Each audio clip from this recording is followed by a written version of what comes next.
Okay, good. Let's get right into this. So I promised I would go live today, even though it's technically the next day at 12:36 a.m. I am super duper tired. You can see a little bit of sweat on me. That's because I've been kissed by the work angels, and I've been working pretty much all day.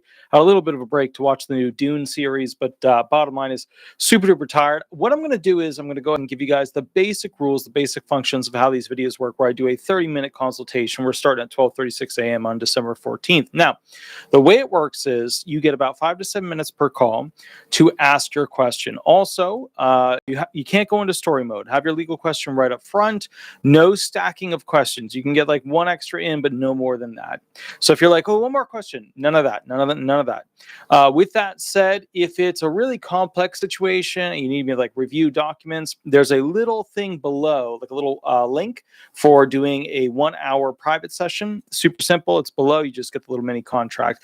With that said, the way it works is, just to kind of simplify things really quickly, I will go ahead and set up the phone on this end to go ahead and basically receive phone calls. The phone number you call in for that is going to be 407-279-1754. Again, 407-279-1754. It's in the chat section right there if you want to go ahead and call in. Now, with that said, the way it works is, once again, just to summarize everything, no story mode. Have your legal question ready. You get 5 to 7 minutes. No question stacking. And please remember to basically be aware that other people are calling in. So, hop on, hop off, hop on, hop off. All right, cool. Let's go ahead and get the Ring Central app open. We are going to get this ball rolling. I realize it is super late. It is 12:38 a.m. I actually have to wake up early to go get some work stuff. But with that said, I will go ahead and now open the phone up. Yes, Royalty 72 does get the blue ribbon. I see right there. Very cool. Good job. Excellent. So with that said, I'm going to put it on phone mode. I'm going to start the countdown. Now remember, if nobody calls in within the first 10 seconds, or I count it down from 10, then I go to sleep, I wake up, and I go to work in the morning doing the, my hair's all over the place, so that's okay. I go to basically wake up and do rental homework tomorrow early in the morning. Now, with that said, I'm going to start the countdown. Let's get the countdown started. 10, 9, 8, 7, 6, 5, 4, 3, 2, 1, and 0. All right. So if there's anybody that wants to call in, now's the time. Otherwise, I'm going to go to bed. I'm going to totally chill out, have a good time. Anybody wants to call? Oh, here, I got you. 407-279-1754. There you go. All right, let's get this rolling. You are on the live phone. You are on live YouTube, YouTube. Hi, this is Attorney Walter Hnot. What is your legal question? Remember to use a fake name. Go ahead. Hi. Name. Yep, go ahead.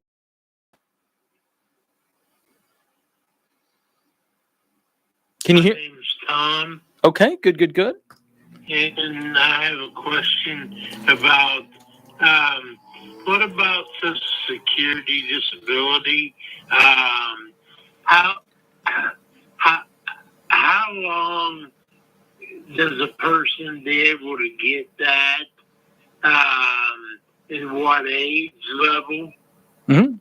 Okay, so basically, Social Security disability benefits end at 67 for everybody. So at that point, you transition into retirement or retirement SSI combo, depending on how much retirement benefits you have available to you. But 67 is the hard cutoff.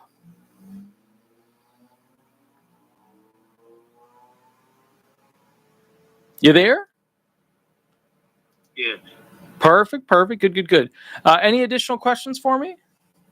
Yes, I just was wondering how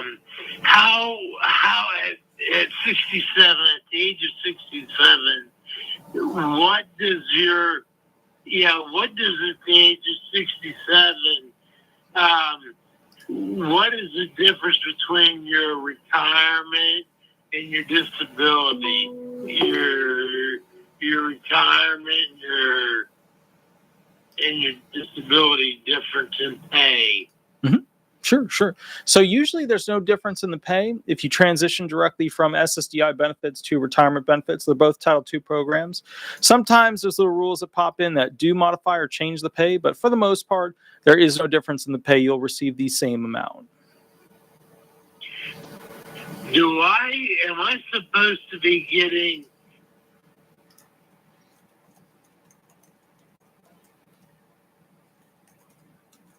Am I supposed to be getting medical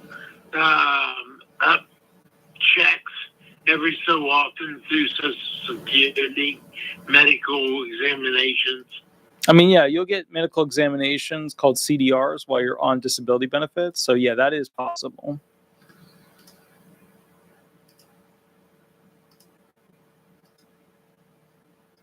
Oh, you there? Yeah. Good. Yep. Okay. All righty. I thank you. Thank you, good sir. You have a wonderful, wonderful night. You too. Thank you. Bye-bye. You too. Bye-bye. Perfect. We're going to take the next caller now. We're going to wait until that person calls in. I know people are still kind of like joining the show, getting it rolling. That's fine. The phone number, just so you guys know, is the 407-279-1754. Just put it into the chat section there. Let's go ahead and get this next person who called in real quick. Let's see if we can get them on the phone. Here we go. Let's get it ringing. Let's get that first ring going. There you go. Okay, let's see what we got.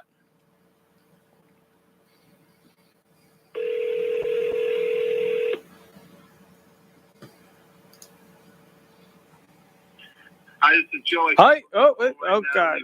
Hold on. So I don't. Okay, good. So we didn't have a full name there, so that's good.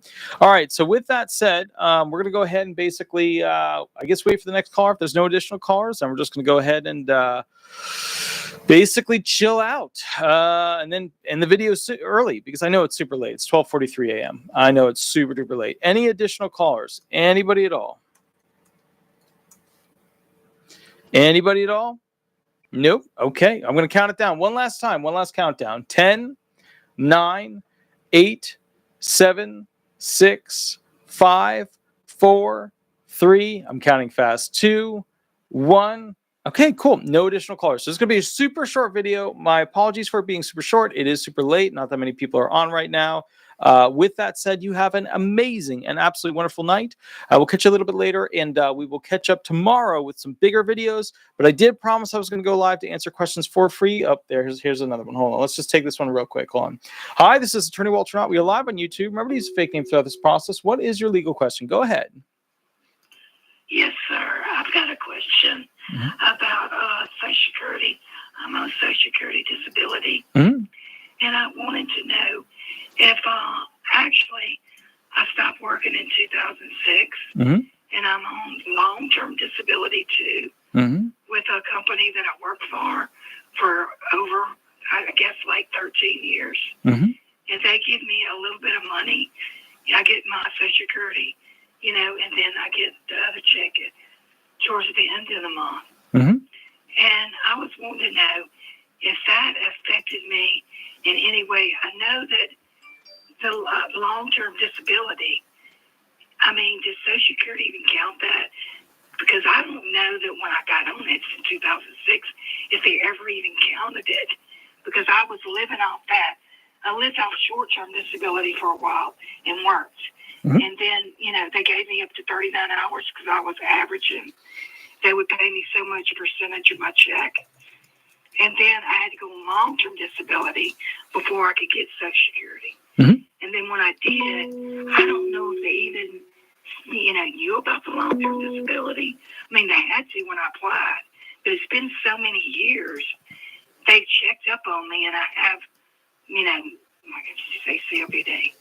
So I have something that's not uncurable.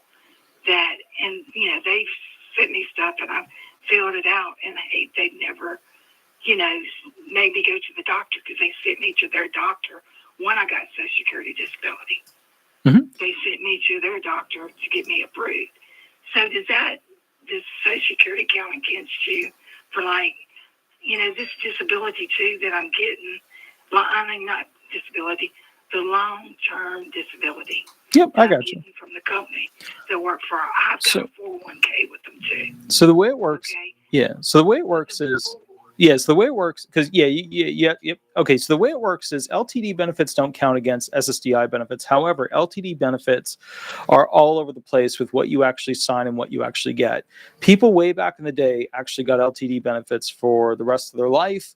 they were allowed to receive it and receive their SSDI benefits. Pretty much all LTD benefits nowadays, for the most part, you have to, the moment you get on SSDI, you lose your LTD benefits, unless you pay a much larger amount per month for higher level LTD benefits. So pretty much most people nowadays, the moment they get onto SSDI benefits, they lose their LTD benefits, and all of their back pay for SSDI benefits gets paid back to the LTD carrier. So you are on a much older program. Like a lot of the people who were found disabled, veterans and, LTD people and, SSDI people, all the people found disabled way back in the day are on a luxury version of these disability programs that don't exist anymore. And so you're fine, you're good, you get to receive all those benefits, but modern people being found disabled today get obviously way less. They don't even get to have a stackable version of LTD and SSDI benefits unless they pay a significant premium. Okay, my next question is, okay, that just long-term disability that I get, I will lose it each month if I touch the 401k. Okay, it's like the 401k on long-term disability is like saying, you can go back to work if I was ever able to go back to work, which I can't, because I can't walk far, I can't do much. I'm on breathing machine and all that. But two, does Social Security even hold your 401k against you? Or do it? Because I didn't even know about it for years, because I've lived in like 3 different apartments in the same apartment complex. And it was sent it to the first one I moved in, upstairs. I couldn't live upstairs because I had to stop working. And that's, when I got to short-term disability, then it went to long-term disability. I moved downstairs, and they would still send it to the upstairs apartment. So the third apartment I got to, they finally, downstairs, they finally sent it put it in my mailbox from the apartment I lived up upstairs. Then in 2006, when I got it, I didn't even know I had a 401k because they gave me the money. So I the never way, contributed to it. Okay, so the way it works is basically 401ks don't really count against SSDI benefits. SSDI benefits are a totally separate federal Title II benefit versus the 401k. So 401k is not going to count against you, but if you pull funds out and start using them to make money, then that, I can't. I mean, like I said, I lose the short-term, long-term LTD, disability. yeah. If I touch it. Right. So I in that, take a portion of it out. And at 65, they're going to give it to me no matter what. Mm-hmm. And it's right now I'm 59 and 59 and a half. They said I can take it out without being taxed or paying income tax at the end of the year, because I don't make enough to pay income tax right now. Sure. But they would charge me, they're still going to charge to take it out, but they wouldn't charge me income tax on it. Mm-hmm. So I had to do income tax since I was working. Mm-hmm. Perfect. So I was just wondering, at 65 that I've got a life insurance they're paying. That's one reason I took it out, too, is because life insurance. I'm thinking some kind of emergency, and if I've got it, one of my kids will get the life insurance. It's like $120,000 life insurance I got. But they only give me what I'm going to do is I'm going to switch over to the next caller, but sounds like you're good to go. And you don't. My question. Absolutely. You have a wonderful night. Yeah. And I'm glad I got you before you. I was trying to get the number before you was hanging up. I was just for a while. Perfect. Okay, thank you, sir. Thank you, madam. Thank you so much. Bye-bye. Bye-bye. Perfect. All right, we're going to go ahead and take the next call real quick. Let's keep it rolling, see what we can get for the next caller. Yeah, because keep in mind, it's obviously, I don't know if you guys know this, but I think it's a little bit delayed when you guys see it by like 5-10 seconds. So if we don't get another caller, what I'm going to do is just call back some of these people who did call in. But all right, let me try this person real quick. Let's see what we got here. Boop, boop. And speaker's on. Here we go. Let's see if we can get a ring. There we go. Lisa Hill, congratulations. Congratulations. Hi, this is Attorney Walter Hnot. We are live on YouTube. Remember to use a fake name throughout this process. What is your legal question? Go ahead. Hi, I just have a question. My spouse and I was together for 25 years. He just recently died in October. We weren't legally married, and we live in California. Is there no survivor benefits for me available? Wait, so run the fact pattern through one more time. Go ahead. We were together for 25 years. So you're good there. He just died in October. Okay. We live in California. Okay. We weren't legally married. But we have children together. So is California? Well, no. So the standard used for this thing is basically you would have to see where you fit in the test for the marriage rule with the SSA. So SSA marriage statute. Let me see if I can find the rule real quick. Because you're looking for an evidence of, and just I'm assuming California has common law marriage.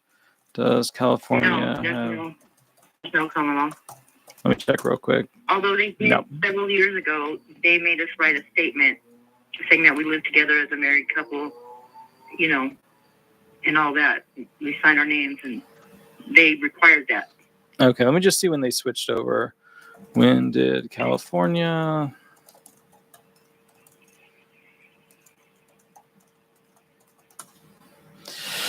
Okay, California ended common law marriage in 1895. So yeah, that's not going to happen. So you still have the potential, because remember the SSA goes by their own standard of marriage. So I would check out statute 404.726, again 404.726, to see if you can go ahead and snooker in a good allowance for being married. Where you can claim that with them, and then see and see what kind of legal documents you and him have together. Were you on were you both on the mortgage, were you both on the utilities, stuff like that. Okay, great. Perfect. Absolutely. Thank you so much. Yeah, you have a wonderful night. Yeah, you too. Have a good weekend. Thank you too. Bye. Let me see what we got for the next caller. Boop. Here we go. Let's see if we can get this person on the phone.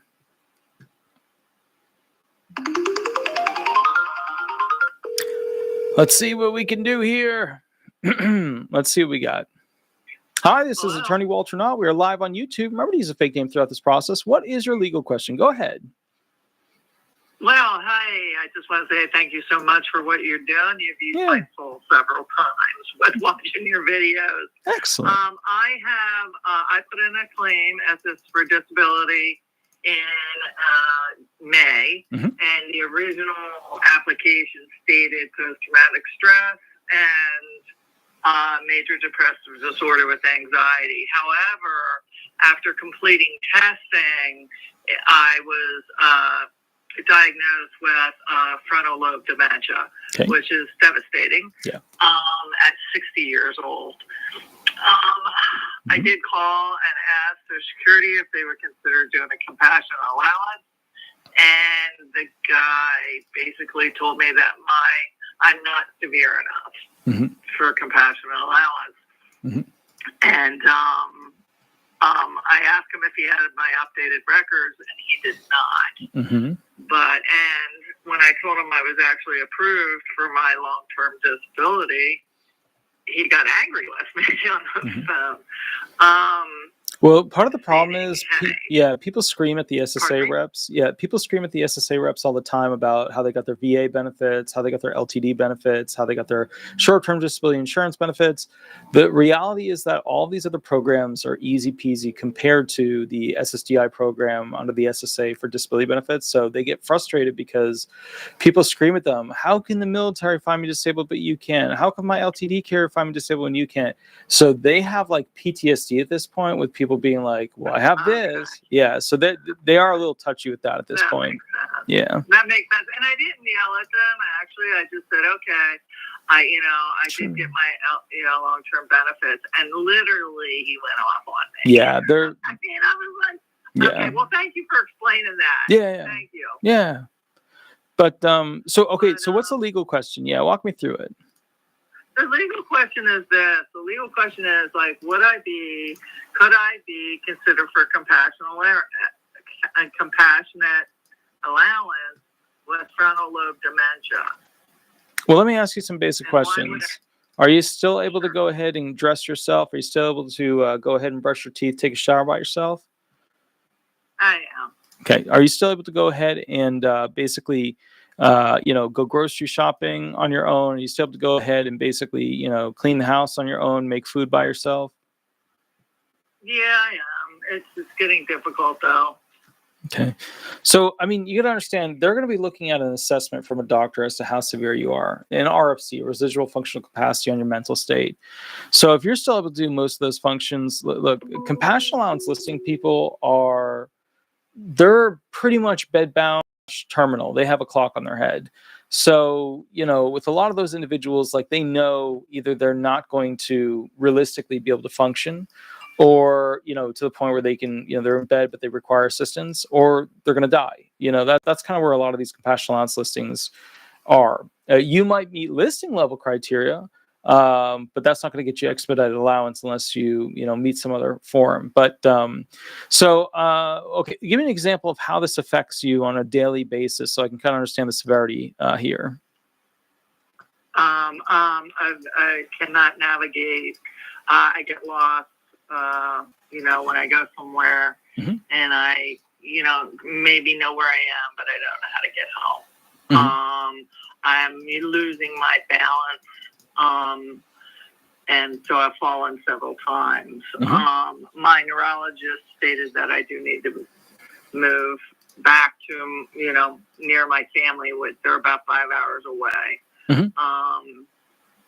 So that I could be watched because, I'm leaving the stove on, I'm doing all sorts, I put my curling iron in the sink, hello, plugged in. It's not okay. Cognitively, I'm having really, really severe issues. So, I don't want to go ahead, do I need help? Should I call in help? That losing my autonomy is really tough at 60. Yeah, so you're at kind of the earlier stages of it at this point.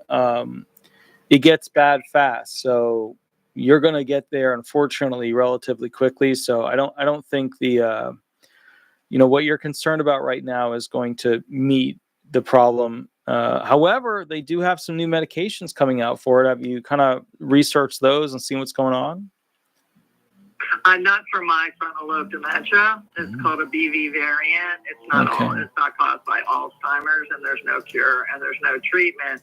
And I've basically been given 2 to 7 years to live. Okay. Yeah. So and so most of that is going to be total care. Yeah. And, I'm going down quickly, like you said, so that's devastating. I have my good days like right now, but I took a 4-hour nap. Yeah. I'm devastated, Have you tried out some of those cognitive boosters to see what would happen? Because, in your situation, the sky's the limit with things you want to try, Right. No, absolutely, for sure. But, the last thing I want to do on my death, last couple of good years is fight with Social Security disability. It's just absolutely gut-wrenching. Yeah. To have this difficulty. I do not have legal representation right now, but I don't know. I was going to kind of update what I want to do is I'm going to send in my updated medical records. He said he could get them right away, but from his response to me, I don't think he's actually got my updated medical records. Well, what you can do is you can call in and ask for a copy of your exhibit disc, or call in and ask him specifically what medical facilities he has, and either of those will tell you exactly where he's at. Yeah. Okay, because I think that's going to help determine, because I don't want to piss this guy off anymore. Sure. Right. If it's really hostile, you can always request the manager take over the claim. Will that delay my case? Might speed it up a little, maybe take the same time, but probably won't delay it. Maybe a week, you know what I mean? But probably won't heavily delay it. That might be worth it. Yeah. That might be because I do feel the hostility from it. And I was like, listen, I'm just trying to navigate my life here, Sure. I don't need to be, I don't need your, listen, I diagnosed with post-traumatic stress. I get it. Sure. Yeah. Yeah. I'm not taking that on anybody else. Yeah. So anyway, okay. Perfect. So what am I asking them for? Can you tell me what that is again? Exhibit disc. Exhibit disc? DISK. Yep, exhibit disc. Okay. And then basically you can even ask him what's in the F folder for the medical records so far. You know what? I think that is extremely helpful, and thank you so much. Because I want to find out. I don't want to be sending in documents, pissing them off even more. Yeah, no worries. Yeah. Because guess what he did? So he did all this, and then he sends me for a hearing exam. A hearing exam. Why would he send me for a hearing exam when I have frontal lobe dementia?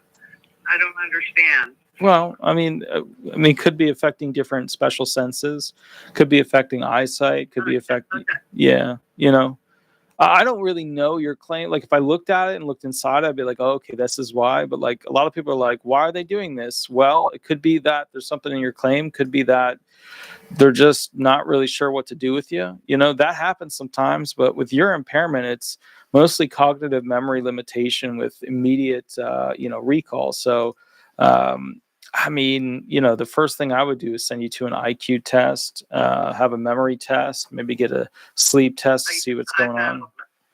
Yeah. So I've had all that, and I'm documented. Even my PET scans are documented. Yeah. And then the deterioration is pretty severe. So, and the neurologist has to document it. So, I don't know what this guy wants, right? Anyway. Sure. Awesome. Well, I think asking for information is going to be helpful for me. Yeah. To find out where his head is at. Yeah, absolutely. That'll be really, really good. That'll kind of get you rocking and rolling in the right direction. Yeah, I appreciate it. Thank you so much. Yeah. I really appreciate what you're doing. Absolutely, madam. You have a wonderful, wonderful night, okay? You too. Thanks so much. Thank you so much. Bye-bye. Bye. Perfect. Okay, we're going to take one more call because we're at 26 minutes, 54 seconds, and I am super sleepy. And I have to wake up at around 6:45 a.m. tomorrow, which I am really excited about. I'm like, I don't know if you can tell, I'm a little bit sweaty right now, a little bit work strung out. And it's just amazing owning a law firm for almost 12 years. I cannot recommend it to everyone. It's a highly... don't do it. Whatever. If you were to run away from Scooby-Doo at the fastest pace you could, if he could catch you, you're not running fast enough. Anyways, let me see if there's one more caller. We're going to count it down. Let's see. 10, 9, 8, 7, 6, 5, 4, 3, 2, 1. 0. You guys have an amazing, wonderful night. Attorney Walter Hnot, most viewed and subscribed to Disability Attorney in America. I don't really advertise, but bottom line is I always ask for 5 stars. Disability Resolution, Google Disability Resolution Law Firm. I'll catch you a little bit later. You have a wonderful, wonderful night, and we will go from there. Sleep well, and please have a wonderful weekend. Thank you so much, and I'll catch you later. All right, bye-bye, everybody. Bye-bye.